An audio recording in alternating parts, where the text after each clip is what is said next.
Great Recession officially lasted from December 2007 to June 2009. The term represents a sharp decline in economic activity and is considered the largest downturn since the Great Depression. The Great Recession was mostly caused by the allowance of subprime mortgages after the housing market peaked in 2006 and was the bank's solution to avoid bankruptcy. Investors were looking for investments so they could turn their piles of cash into higher and wider piles of cash. Naturally, they looked to the Federal Reserve for Treasury bonds, but since Alan Greenspan lowered the interest rates to 1%, this wasn't enough for investors. They looked for other safe investments and found them in the form of CDOs, or collateralized debt obligations. The investors were making millions off of safe CDOs, and therefore kept demanding more from the banks on Wall Street. In order for the banks to meet the needs of investors, they needed to become greedy with mortgages. Since everyone who qualified for a prime mortgage already had one, they decided to reside to subprime mortgages. Subprime mortgages were riskier since they were given to people who could not afford the houses they wanted. This resulted in the banks foreclosing on many houses because many people could not pay back the loan they were given. Once enough houses foreclosed, there was not enough demand for the excess supply on the market. This caused the housing prices to plummet. As said by the Federal Reserve history, this decline in home prices helped spark the financial crisis of 2008, as financial market participants faced considerable uncertainty about the incidence of losses on mortgage-related assets.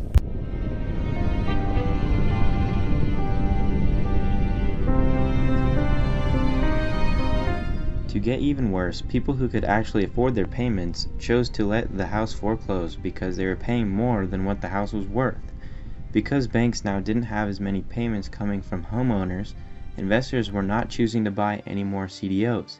Now banks could not afford to pay back investors, and therefore did not buy any more mortgages, leaving mortgage lenders with bad mortgages and a mortgage broker without a job. The U.S. Bureau of Labor Statistics stated that during the recession, the number of job openings decreased 44%, while employment declined 5%. However, according to the Pew Research Center in 2010, among the currently employed since the recession, 28% had their work hours reduced, 23% had a pay cut, 12% had to take unpaid leave, 11% were forced to switch to part-time.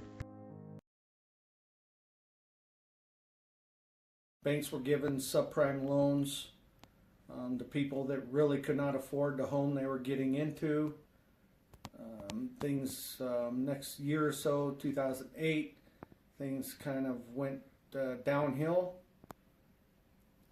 People had to, were in jobs that they could not afford homes. I was one of them.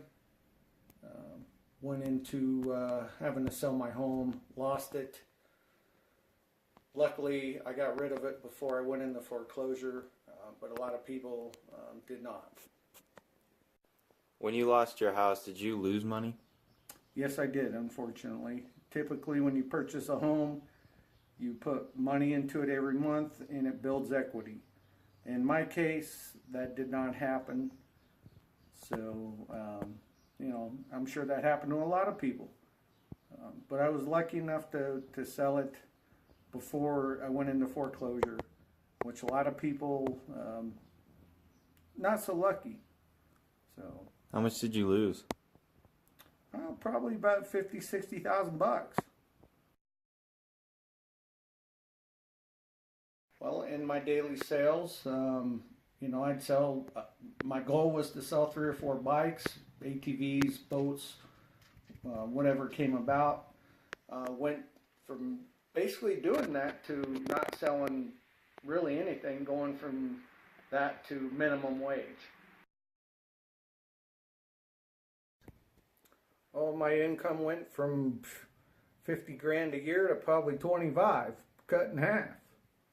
For a good four months, drained everything I had.